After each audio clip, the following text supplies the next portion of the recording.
The standard at this program is extremely high, and they embrace all the expectations. There's so much success recently here with the Stanford Cardinals. David Shaw has really elevated the success that the Stanford Cardinals have had. Kevin Hogan, the quarterback, starting his 4th consecutive year. He has the keys to the car. He's built the car. He's operating the car. Blake Martinez at number 4. He leads this defense. I mean, there were breakout years. This guy exploded on the scene. Stanford, physical, dominant at the point of attack. We're looking at a contender for the 14 playoff.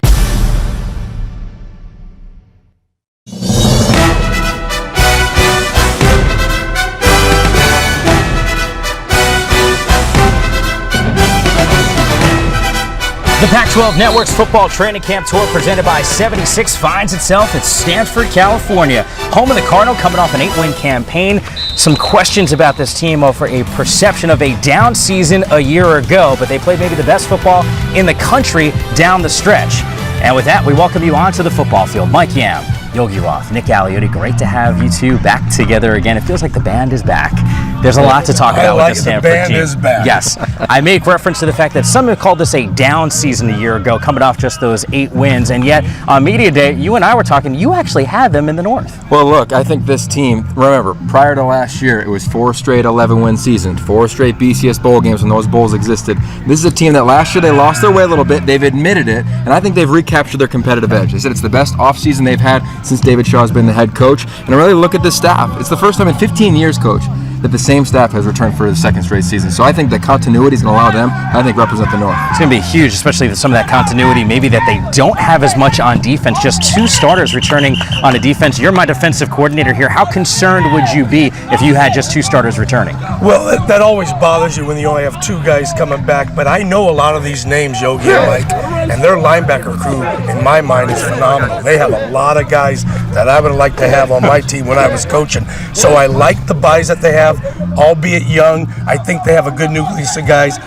Obviously, their biggest deal that they have to worry about is their secondaries. Their secondaries all new. You know, we were walking around the practice field. You were salivating over some of the size of some of those guys on defense. Guys. This is a good-looking football team, and when it comes to the offense, they have a guy that's Kevin Hogan. Have you heard of Kevin Hogan? Because it seems like not everyone is aware that Stanford's got one of the best quarterbacks in terms of winning right now on the roster, ready to rock and roll. It seems like he's overlooked. Well, he doesn't get a lot of the respect. And look, this conference is known for its quarterback play, but he had one of the best quotes out of any team in the Pac-12 this training camp. And he said, "A great team has many hands and one mind." And I think when you look at that quote, you talk to him about it, he said, we have to reevaluate ourselves. We got to be one Harper when we come out. And they did that their last 3 games. And he balled out in his last 3 games. Completed 76% of his passes, averaged over 6.5 yards per carry on the ground. Only once all of last season in the first 10 games did he average over 5 yards per carry in a game. So I think you'll see him with his legs. You'll see him dominate with his arm. And he's got playmakers everywhere with probably the baddest offensive line in the conference. And baddest is a cool phrase. I mean, they're loaded up there. He's a winner.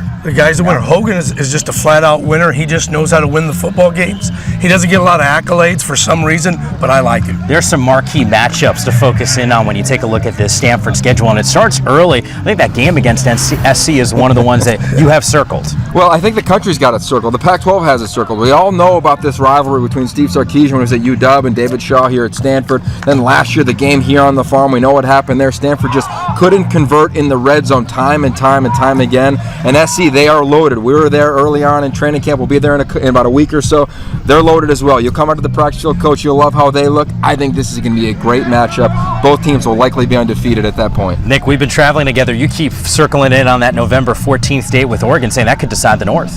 The last 4 years in the North, it's been Oregon or Stanford and Oregon. And on November 14th, I have a strong feeling that Stanford and Oregon will be playing for the North Division title. Could decide it, and just be careful here. You don't want to lean back too far, Coach. I don't want you to get. They're getting after it, and so are we. Coming up next year on the training camp tour presented by 76, we'll talk to one of those guys that's getting overlooked. Kevin Hogan stops by our set. We'll ask him what was the difference down the stretch where he was putting up fantastic numbers.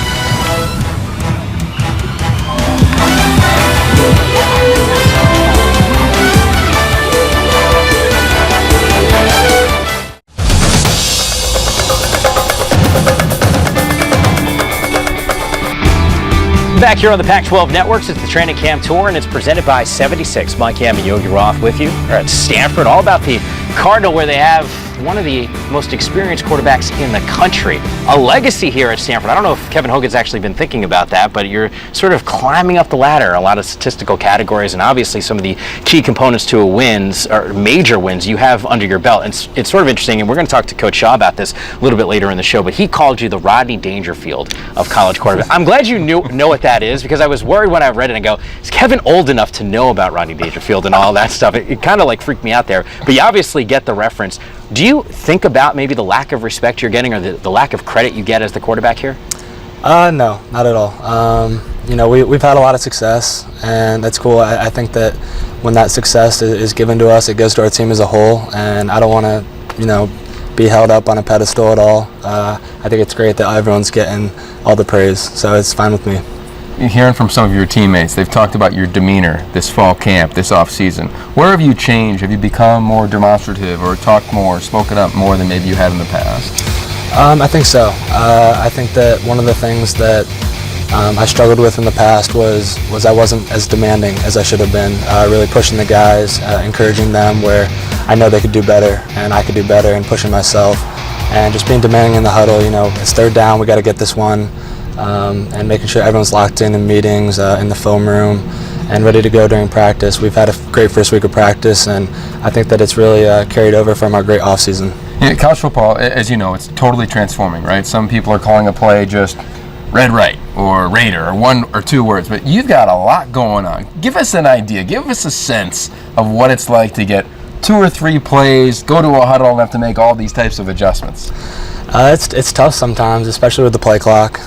Usually get the play with about 22, 21 seconds left, and calling 3 plays in the huddle, so you have to get up to the line, 15 seconds left, and kind of figure out what the defense is doing, make sure you're getting to the right protection, the right run, kind of setting it up for success. So I think it's kind of a game before the game even begins for me at times, is kind of that chess match. But just making sure getting the play off, and that we're in the right position to be successful. A little bit later in the show, the virtual reality headset that sort of everyone's been talking about. You actually got an opportunity before we got out here to put it on. It messed with your hair a little bit. But how much is that actually helping you before games, and how often are you using it? It's been great. So we started using it, we started experimenting with it early last season. And Coach Belch at the time was working with us, and we were giving them feedback each and every week about how we wanted to make it as realistic as possible towards the games. And it got better and better, and we really started using it towards the second half of the season, every week. And this off season, we would do it in spring ball, every 7-on-7, some team periods, just to get those looks, so that we can go in there and we don't need 21 other guys out on the field to simulate a play. We can go in there by ourselves, view it, get comfortable, so that it helps us eliminate seconds in that process. After calling the play in the huddle, you gain time. You can get out there, run the play fast, be comfortable with what you're seeing from the defense, and that's what it's all about, is just playing confident and playing fast. You've talked about it in the spring and the summer. Coach Shaw talked about it, but the little breakdowns that occurred last year. And then you had a quote earlier in the week where you said, a great team has many hands but one mind. What does that mean for you? It means that everyone has to be on the same page. With our offense, with all offenses, there are a bunch of interchangeable parts, and everything has to be working together and have one goal. And one of our things is everyone do your 1 out of 11th. And that's what we kind of preach with that, is everyone knows what they have to do. We just have to put it all together and know that our ultimate goal is to get first downs, move the chains, protect the ball, and have success in the red zone. Speaking of moving the chains, you've got 2-3 freshman receivers that, for us, we watched practice earlier, and they jump right off the field. You got Trent Irwin, Jay Tyler, JJ. I mean, what are some of these guys like for you to play with?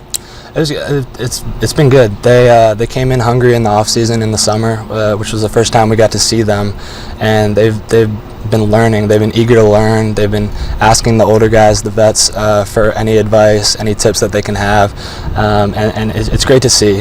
They've been stepping up. Trent came in and got some reps with the ones at the end of the day, which was awesome for him. And those guys they've made some mistakes, but they've come right back and fixed them.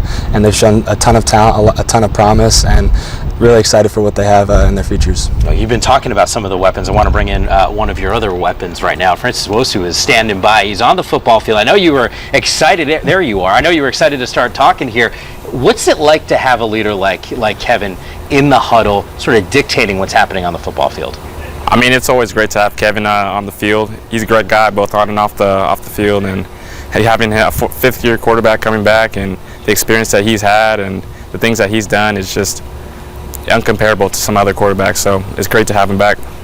Francis, I think football fans around the country would think of Stanford's offense and think you're just going to ground and pound, use this offensive line and run game. But we also know, if you follow Stanford closely, you got explosive potential, you being one of those guys.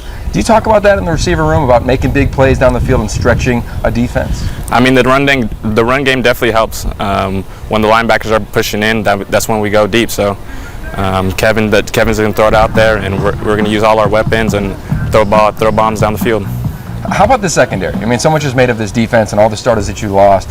A secondary, one would argue that they were young. Some of them got some spot play last year. Going up against these guys, who stood out from a corner position, in your opinion, as you've gone against all of the guys in one-on-ones? I mean, there's some young freshmen that are looking good, but at the same time, there's Elijah Holder, Terrence Alexander, all looking really good. So we're excited. We're all eyes as iron, sharp as iron. So we're all getting better out here, and it's going to be a good one. You know, Francis, they've made reference to last season being a down year with that 8-win campaign. From an offensive standpoint, how do you make sure that there is sort of this Stanford tradition that over the last few years where you guys get to a major bowl game, so where you're competing for a Pac-12 title once again and being in that particular matchup?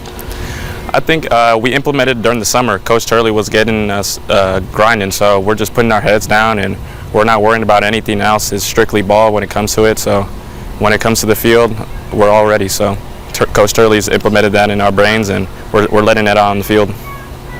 Well, Francis, I know you were having some fun with us. I was going to put both of you guys on the spot. I said, hey, you got a story about each other? Apparently there's a bond. You guys don't want to tease each other, at least on TV, and I can appreciate that. Wish you nothing but the best of luck, Francis, and you as well, Kevin. Appreciate both of you guys stopping by with us. Thank you. All right, still to come here on the Pac-12 Networks as the training camp continues to roll on by 76. We're going to keep on that offensive theme. The story of two familiar names when it comes to the NFL ranks and the mark they're making here at Stanford.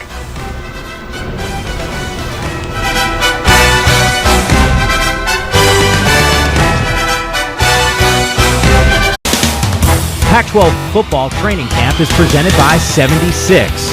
We're on the driver's side. Back here on the Pac-12 Networks, every single player on the football field that you see today is getting some great coaching. Two in particular, though, when they call home, get some pretty good advice. Ashley Adamson has their story. Mike, there are 7 current players on the Stanford roster whose dads played in the NFL, 2 others whose dads coached in the league. That father-son connection and pro pedigree has served Stanford well over the years, and this year is no different. I'm a coach's kid, so I appreciate other coaches' kids, players' kids. They've been in this life. It's not too big for them. They come on the stage and they just go and play because they've been around it their entire lives. Hogan on second down. Christian McCaffrey, the freshman. If you didn't know about McCaffrey before tonight, now you know. Sanders gets the ball, right side running, out into the open. Spinning free. There goes Christian McCaffrey. Breaking into the secondary is Barry Sanders. The names sound familiar, but the faces are different. Christian McCaffrey and Barry Sanders share more than just the backfield. They share a background of a famous lineage. This is Barry Sanders. You heard me right. Look at the moves, just like that.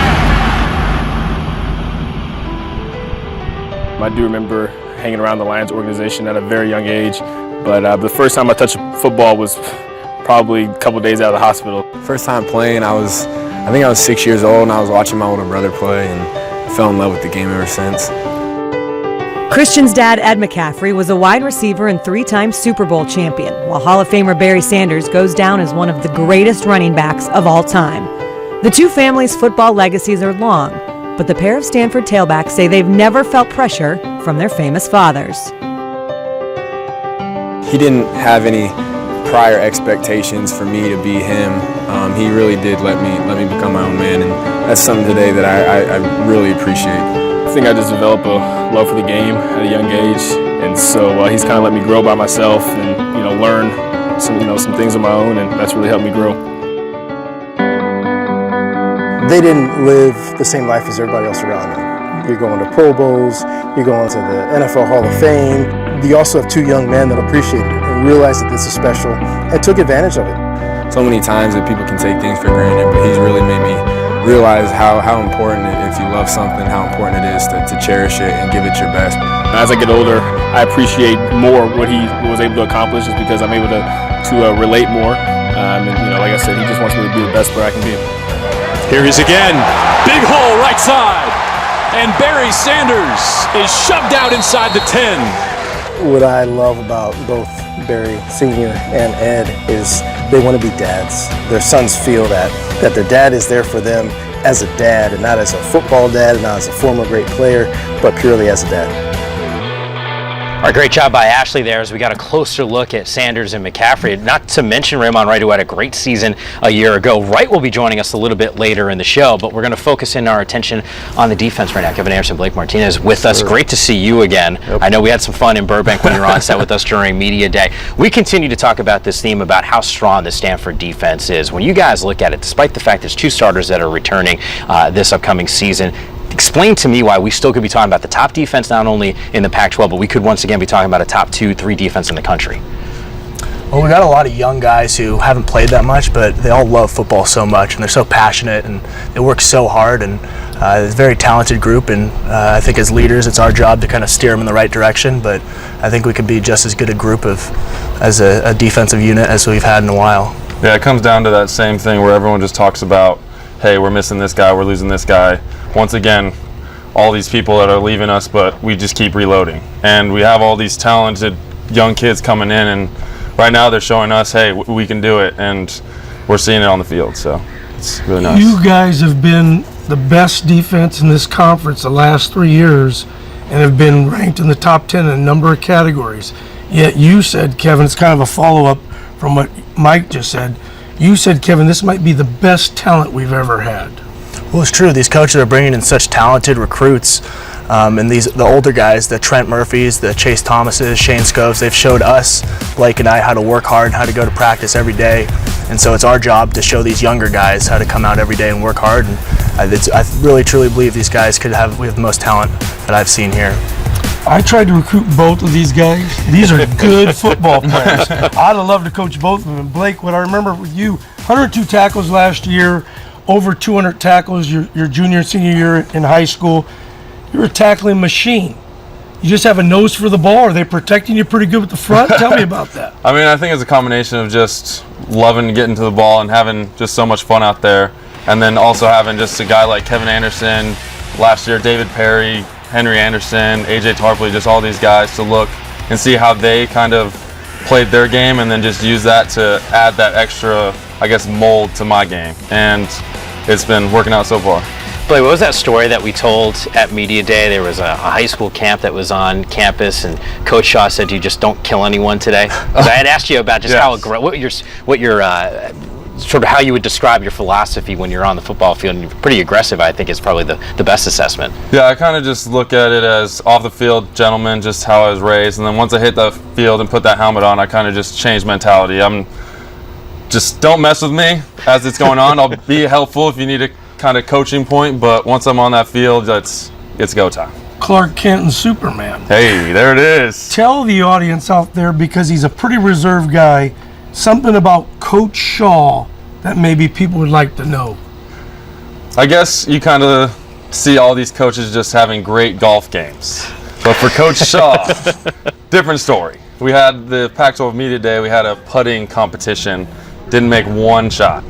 And we kind of, just me and Kyle Murphy were kind of laughing at it, because I think me and Kyle both made at least 2 or 3. But we looked at Coach like, hey, it's your time to shine, you got to bring us back. 0. I remember watching that specifically and teasing him about that. I don't think I'm going to tease Coach Shaw about his golf game ever again. Exactly. I don't know if the responses is what I was looking for. Drop or rush? You play that outside backer position where you could rush the quarterback, drop in coverage. What do you like best? I mean, in high school I played defensive end, and I think there's no better feeling than getting to sack the quarterback. So I love dropping, I love being in the coverage, but when it comes down to it, I love the pass rush. Oh, guys, we cannot wait to see you on the football field this upcoming season. Best of luck to both of you guys, and stay healthy. Thank you very much. Well, more to come here on the Pac-12 Network's Football Training Camp Tour. It's presented by 76. Yogi Roth going one-on-one with 2 key components to this team's offense. You don't want to miss it.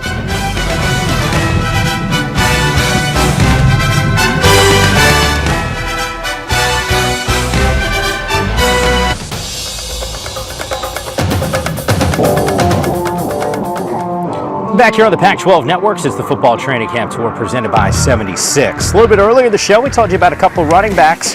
At least one more is standing by with the guy that's in charge of making sure they produce. Here's Yogi Roth. All right, thanks, Mike. We all know Stanford is known for their running game. Here, the running back coach Lance Taylor and running back Ramon Wright. Fellas, power. It's known as God's play, right? Everybody talks about this, what Stanford's built upon. From the coaching perspective, what are you trying to get across when you teach your running backs this play? Well, for us, this is an attitude play. This is something that we start and end with, and it's our bread and butter, like you said. From the running back position, it's kind of like we have to trust that up front they're going to do their job. It's a gap scheme play. We have to pretend that the backside guard is going to do his job when he pulls around and take the front side linebacker, and the backside guard is going to protect his end by hinging down. Beautiful, beautiful. And from the back perspective, you know, there's a lot going on, a lot of movement. What are you looking for? What's your focus? So there are a lot of colors flashing in front of your face, but what you're really looking for is the backside guard pulling. You want to stay in phase with his hip, and as he goes, you go. So you'll be moving from A gap to B gap to C gap, and you just stay with him, and that's how you get yards on power. And when the play is called, you kind of light up a little bit? Oh, heck yeah. You got the juice on that play. And we've got a big-time offensive line. We recruited a big-time right guard who's going to be our puller. Coach, take us through how this actually works. Great. Call the play for us, Graham. Here we go. Green left, west, 7 power. Okay, so we're going to have a fullback, ghost fullback here in the backfield. He's going to kick out the Sam linebacker. He's going to go inside out on the Sam linebacker right on the edge of the line of scrimmage, okay? This is the guy who's going to make or break the play right here, our legendary pulling guard. He's going to pull around, okay, into this front side gap for the front side linebacker. He's going to block you, okay? The halfback is going to do open drop step footwork and start down in the A gap. What's critical for this play for the halfback is that he starts his shoulder square in the A gap, okay, and he reads it A to B, making sure that he stays with his pulling guard the whole time, okay? Because a lot of times what happens is we get movement here on a double team. These two guys get movement here. We want to go vertical. We want to run the ball straight. It's going to be in the A gap, okay? If they get movement back to that backside linebacker there, now it could be B or C gap, okay? Beautiful. Here we go, baby. Let's run through it. Let's run through it. Here we go. Mike's here. Mike's here. Back, back, back. Let's go, Aliotti. 43 set. Oh, yeah. Oh, there Beautiful. And that's how you draw it up. There's God's play, fellas. Thanks, Coach. Thanks, Ramon. And Coach, Nick Elliott. glad we have more eligibility with this guy. Mike, back to you. All right, Yogi, taking a look at some of the rushing numbers, really get a good sense of what Stanford was able to accomplish last season. A couple of the guys that are going to make sure that the running game and that offense is rocking and rolling throughout the course of this season. Kyle Murphy, it's great to talk to you again after Media Day, and Josh Garnett. Guys, an absolute pleasure with you. We talk about offensive linemen. We see you guys on the football field. Kyle, what's the biggest conception about offensive linemen? Like poor perception or good? I'll take either one. I would say that probably a bad perception that people get us, like we're lazy, just because we're bigger guys. But you see us out here, we're out here working. Our coaches put us through some pretty tough drills, and we're out here grinding. Offensive linemen got to be in the game every play, so we got to be the tough guys up front and getting the job done. So we might be a little bigger, slower guys, but we know how to put our head down and work a little bit and grind away. Josh, I can see you smiling out in your head. You say, yeah, we can move out there a little bit. Oh, yeah, exactly. You want to show a little bit of athleticism. Just because we're a big guy doesn't mean we can't go out there and play basketball in space with some of the quarters, some of the little faster guys. You got some basketball game? I got a little bit of basketball game down low. I got a little bit of post moves. I wouldn't want to match up against you on the block. I think Johnny Dawkins might try to come around and chase you if he finds out you got some game and get some post players out there. Stanford's offensive line, Josh and Kyle, has been phenomenal the last 3-4 years or so, and last year fell off a little bit for whatever reason. And I'm not putting all the blame on you guys because I'm a coach and I understand that. Different teams all the time. But last year running the ball wasn't as effective. You mentioned something about communication. Tell me, are we back? Are you guys back? Oh yeah, our communication is more crisp. Last year, not going to make an excuse, but we had new guys. We're a lot more polished now, a lot more crisp. We're communicating a lot better. And we're really, even in practice every day, you see more and more communication, more and more movement. And we're really working to get back to the David DeCastros, the David Yankees, those kind of Stanford offensive lines that everyone's so used to seeing that really move the ball and run downhill. Left tackle. Yes, sir. How's that move been, that transition? It's been good. Obviously, It's a pretty common question I've been getting, kind of switching over from right to left side, but it was pretty seamless for me. The first couple days of spring practice was a little rough, but once you kind of get over there and get the flip everything with your feet wise, it's pretty seamless. Growing up, every big kid on the team, the biggest player is always playing left tackles. It's something I've been playing my whole life, so it wasn't anything too hard to adjust to. So we talked about this. It's funny because the way you guys run your offense. I remember talking to some of the guys that are on the offensive line at Washington State, and it seems like they're never running the football. I mean, it is a rare occurrence, and yet they say how difficult it'd be because they're gassed. They're getting up and down the field at times, but then they kind of spin it positive as well. In terms of what you guys do offensively, how does it sort of fit into sort of your guys' skill set as you're continuing to try to move the chains there? Yeah, so I know a big reason why a lot of us as offensive linemen came here was just because our offense, how we love to, ground and pound and, just take our face in there and get a little nasty at times. And, that's really something that our coaches instilled with us as far as mentality, in the off season and whatnot, was, be able to take control of a game and control of a defense and really, because, running the ball is kind of when you can really take control of a game and, put your will into defenses. That's how we love ending games and that's how we love starting strong. So, there's nothing better, we always say, than be able to move a man from point A to point B against his will, and that's can't come to true anymore in run blocking. So that's what we love so much, and that's what we're getting back to this year, and we're hoping for big things from us.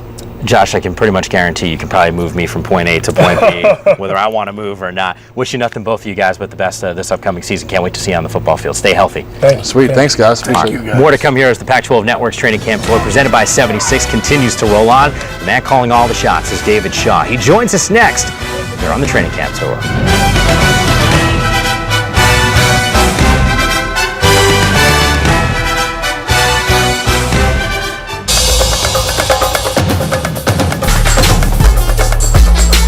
Here on the Pac-12 Networks is the football training camp tour, and it's presented by 76. Mike Yam, Yogi Roth, Nick Aliotti with you. Remember, going back to Media Day, we're in Burbank. Coach Shaw steps on our set. We talk about the perception of it being a down year, that 8-win campaign, and Coach Shaw joins us here on the set. You had said, hey, maybe your team was playing the best of any team down the stretch where things really offensively seemed to click. He's going through some of the numbers here, the wins and the losses, and in some of those losses, 3 of them, in fact, a total of just 9 points. One of them was a double overtime loss as well. How often after the season do you kind of reflect back at what happened and said, hey, what if maybe 1 or 2 plays go our way? We could have been talking about maybe even a 10-win season. Well, the big thing for us is we don't talk about what didn't happen, but we look at our opportunities that we had to win those games. And our conference, that's just the way it's going to be. They're going to be tight games going to the fourth quarter, going to overtime. And the bottom line is somebody's going to make those plays in the fourth quarter, and we didn't make enough. Now, we were in those games, we played well in those games, we didn't play great in those games. So the thing for us is that for 12 games plus now, we got to play our best football and find ways to win them at the end. Coach, when we walked on the practice field this afternoon, the first thing we all noticed was, wow, the development, the bodies of some of these guys. Shannon Turley's been running the off-season program with you guys. Who has stood out from a developmental standpoint, and has it come to the point where you expect these young men to develop and make jumps in the off-season before they get to training There's camp? no question. That's our standard, and that's what they all understand when they get here. They're coming here over the summer. We don't bring guys in early. We don't bring them in mid-year and they're during their senior year in high school. We want them to finish high school. They come in over the summer, and we work their tails off. It's their job to develop. They go to school, they take a couple classes, but their job is to get bigger, faster, stronger. And you look at a guy like Christian McCaffrey, who exploded on the scene last year.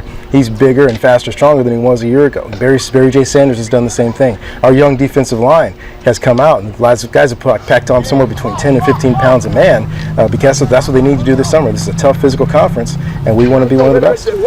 Dave, what I remember being a defensive coordinator is how different you guys were on offense, which made it tough when we played you guys on that week because of the multiple formations, a lot of O-linemen, a lot of tight ends. But you got away from that a little bit last year. Was that because of personnel, or just felt like that's what you had to do? You know, the thing that we didn't anticipate going into it was starting 4 new offensive linemen. I mean, we've started 2 before. 1, we had a part-time starter, so 2 new starters and 3. But to have 4 brand new starters, even though they're talented, even though they're very good, but to come in and those guys have to gel. So what suffers first? The running game. The running game suffers. Then you don't have the quote-unquote bell cow that we've had the last couple of years. We've got kind of a committee. So those things had to gel. They had to come together, and they came together late. Now, going into this year, we feel much better about where we are up front. We feel much better about our group of running backs. We know exactly what they are and what they can do. We feel good about our tight end position, continuing to explode on the scene and become bigger role players for us. So we feel good about where we are right now.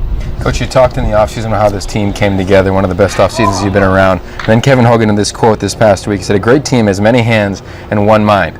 Did that come from you guys in the team meeting room when you're developing the squad? You know, Coach Turley and his staff, they do a phenomenal job of not just going in the weight room and lifting weights, but training their minds for how hard the season is, for how hard every season is, and how we can win if we play together.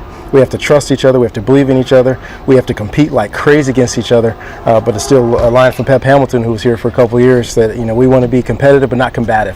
We need to push each other. We're not here to fight each other. We're here to push each other, make each other better. And when it's come game day, time to fight somebody else, we're even that much tighter and that much stronger together.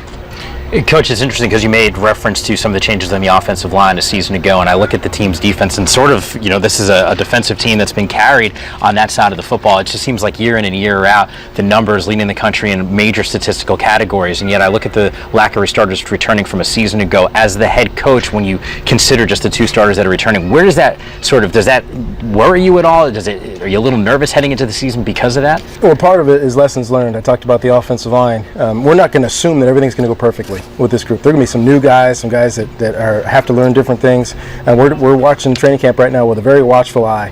Who's got the talent? Who plays physical enough? Who plays within the scheme? And how can these guys fit together within scheme and with each other? So that's the biggest thing for us now, is to find a way to get all these guys to play together and play fast, because we have a very high standard to play here.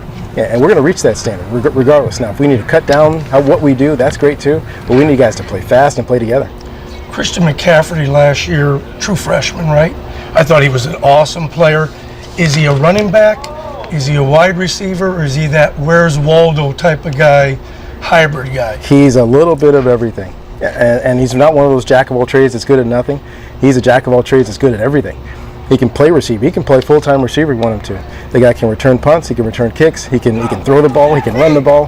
He's one of our best gunners and best kick cover guys. So the thing is, with us, with Christian, we have to be able to use him a million different places, but also never let it get too big for him that he ever gets bogged down. The biggest thing is he's really, really studied this offense to know where he fits and everything, and he's done a phenomenal job. And that's why our other running backs need to be ready to go, because there might be games where he's flexed out, he's in the backfield, he's going to be all over the place. So Barry J. Sanders and Ramon Wright, they're going to need to still have a heavy workload themselves, because we're going to play Christian everywhere. As a secondary coach, are they trying to get him over there? I tell you what, he would be a phenomenal safety, a really good corner, and probably the best nickel that you've seen in a long time. I know. But we're not going to see him over there. Okay, just thought I'd ask. He needs to score touchdowns for us. Okay. Coach, how about your quarterback? Everybody has made a ton up about his last 3 games and how well he did and all of his numbers. But what have you seen from this guy that we haven't seen in those last 3 games over the last couple months? Those of you guys that have watched us for a while, we came in as a redshirt sophomore and played. He just played smooth. He played comfortable. He played confident. And he just went out there and made plays. First road start at Oregon, and his nerves were unrattled. He didn't play perfectly, but he went out there and played. And I think as time's gone, he's accomplished so much, and back-to-back all this stuff, and back-to-back Rose Bowls, and I think he carried a lot last year. This year you don't feel it at all. He's out there playing like he was as a sophomore, carefree, loose, he's confident. He's throwing the ball more accurately than he's ever thrown it before. He knows what he's doing, he knows how to direct guys, and he's being that leader we need him to be. It was interesting, I saw a quote from you, called him the Rodney Dangerfield of college quarterbacks in the country. Hopefully he's going to get some respect this upcoming year. Thank you again for stopping by with us, and really appreciate the access you gave us to your program today. No problem, thanks a lot. All right, there's still more to get to. We've talked obviously a lot about Kevin Hogan and his play on the football field. The cool new toy that's helping him out. Ashley Adamson has a story. It's the Football Training Camp Tour presented by 76, and it continues to roll on the Pac-12 networks.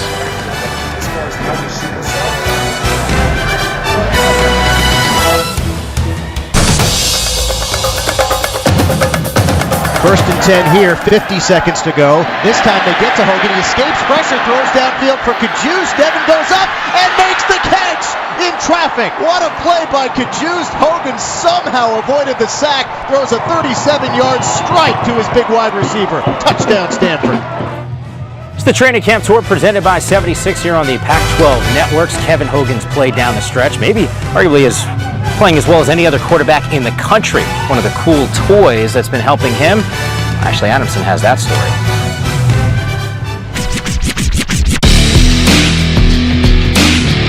Located in the heart of Silicon Valley, Stanford has long been at the forefront of the tech revolution.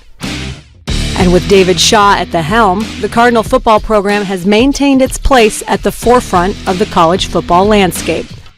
Nobody thought they'd ever get to Pasadena, let alone secure a victory. Remarkable.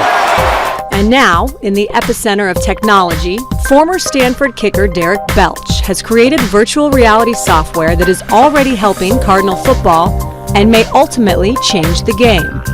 Stanford, of course, is sort of the heartbeat of Silicon Valley with all the high-tech stuff.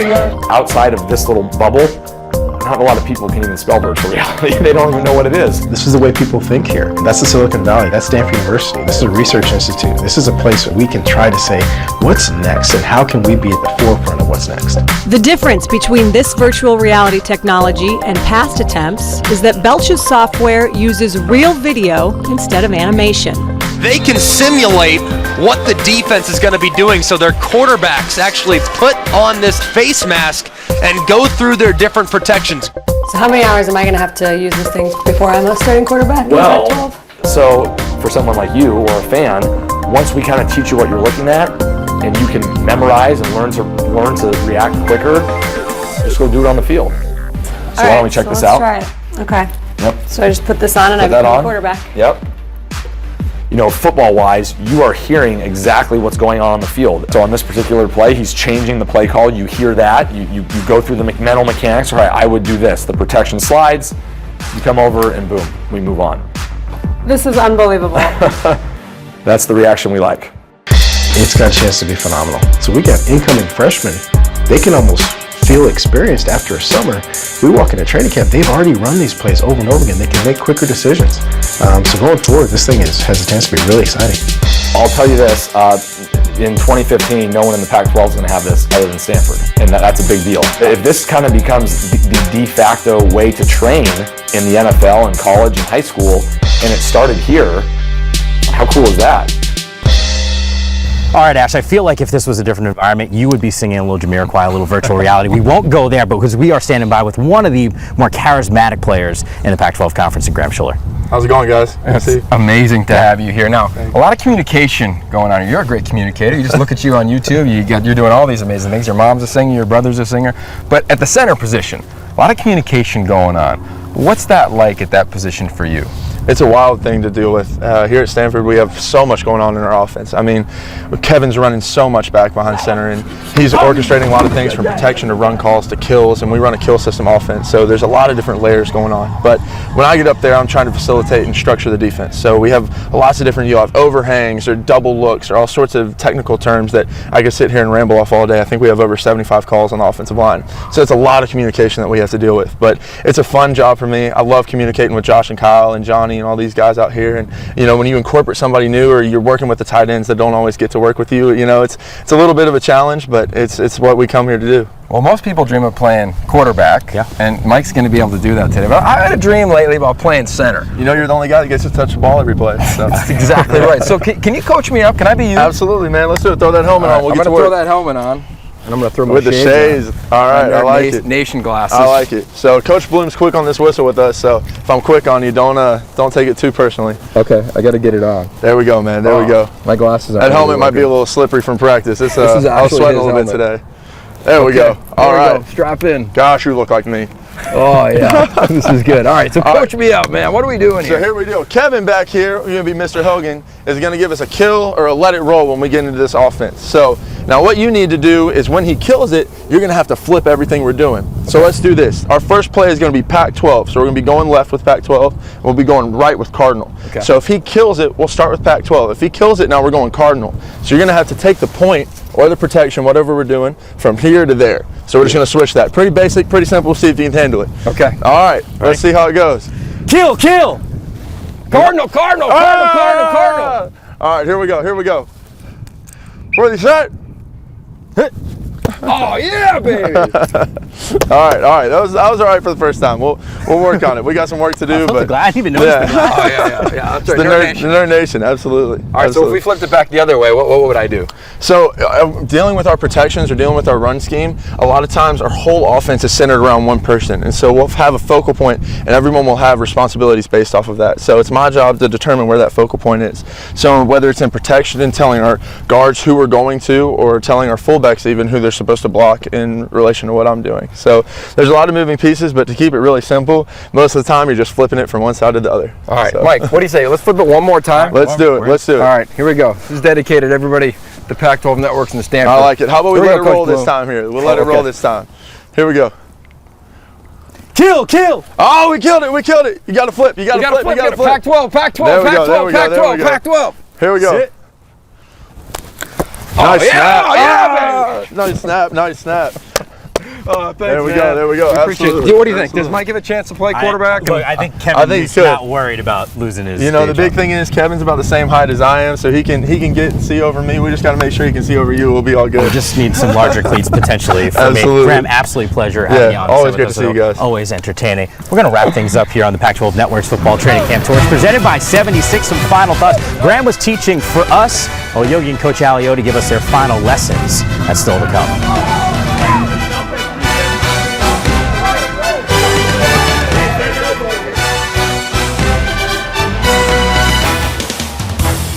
Pac-12 Football Training Camp is presented by 76. We're on the driver's side. It's the Pac-12 Network's Football Training Camp Tour, and it is presented by 76, along with Coach Aliotti. Mike Am with you. Yogi Roth, are you no longer a Pac-12 Network's analyst? It seems like you took that, you loved talking with Graham, but you're playing the part. Well, look, it's training camp. You know, you get a little vibe. You feel training camp with the pads and helmet on. I got my glasses on. Fired up. Nerd Nation is clearly fired up right now. Guys, we had an opportunity, obviously, to see this team up close and personal today. I'm going to start with Professor Aliotti, and you're going to be the student, at least in this one. Your observations, though, what did you learn in this? Tell you what, Stanford could be back. They're a big, strong, physical team. They look really good on the offensive line. I like what I see. I think they'll be back to run the ball like we've seen in the past. One of the better running teams in this conference. And their linebackers, I think, are outstanding. Good size, good athleticism. Those two units look very solid to me. So that gives them a chance to have a leg up on defense with a solid linebacker core and be able to run the ball, play action pass like they've done in the past with that good-looking O-line. Yeah, I love the way that they practiced. I mean, this was a team that was really, they had a purpose with every drill, every period. And you see all these other teams practice, and they go with such intensity, with such ferocity because they're up-tempo. That is not Stanford's MO. They didn't practice that way, but they were so efficient, the way that they taught. I believe, we said it in training camp, this is a team that's going to make their way back to the Pac-12 championship, in my opinion. Can I be honest with you? When you talk with all this stuff on, I just have to smile. Well, I can do a one-on-one here, right? Number 52 just doesn't quite look right on this body. To me, it's a little fitting here. All right, what about when you take a look at the schedule? Because at the top of the show, Coach Aliotti, you made reference to that, the November 14th game against Oregon. You say, hey, that could decide the Pac-12 division when it comes to that North. I want to get the really, really, really early prediction from you, Yogi. Well, I'm really excited about this team. You know, I think that they've got a lot of holes that they will fill. They will reload. They develop players as well as anybody in the entire country. I love their back end. Trent Irwin, he's going to be a true freshman. He'll play at wide receiver. This is not just a ground and pound team. I think they'll get that victory. It'll catapult them to the Pac-12 championship, where we'll find out who they play. I don't want to predict that one just yet, but I think they will represent the North. I think, with all due respect to all the teams in the North, I think it's going to come down to Oregon and Stanford from what we've seen so far. They look like Stanford looks to be very physical. Oregon's loaded with a lot of bodies. That November 14th game should be really special. Their standout in your mind on this offense? I know there's been a lot of talk about Christian McCaffrey. I don't know if he did enough today where you said, hey, he popped. Because I remember at Media Day, David Shaw said, hey, he's got whatever. I don't know what it is, but he's got it. I think it's Kevin Hogan. You know, we never give this young man the respect that he deserves. And when you talk to David Shaw, as we did earlier, he said he's like he was his second, third year here. He's much more relaxed. He's got a demeanor that exudes championship all over him. And you look at his last 3 games, he was dominant. Completed 76% of his passes, averaged over 6.5 yards per carry. He's going to beat you with his arm and his legs, and I think he leads the Cardinal back to the title game. Coach Aliotti, can't wait to see you in a couple days when we're at Cal together. Yogi, you and I will continue to rock and roll throughout the course of the training camp tour, but that'll wrap everything up for us. For Coach Aliotti and Yogi Roth, I'm Mike Amp, and for our entire crew at the Pac-12 Networks, thank you so much for watching. I'm going to take the glasses home with me. It's going to be one of those deals. We'll see you at the next stop.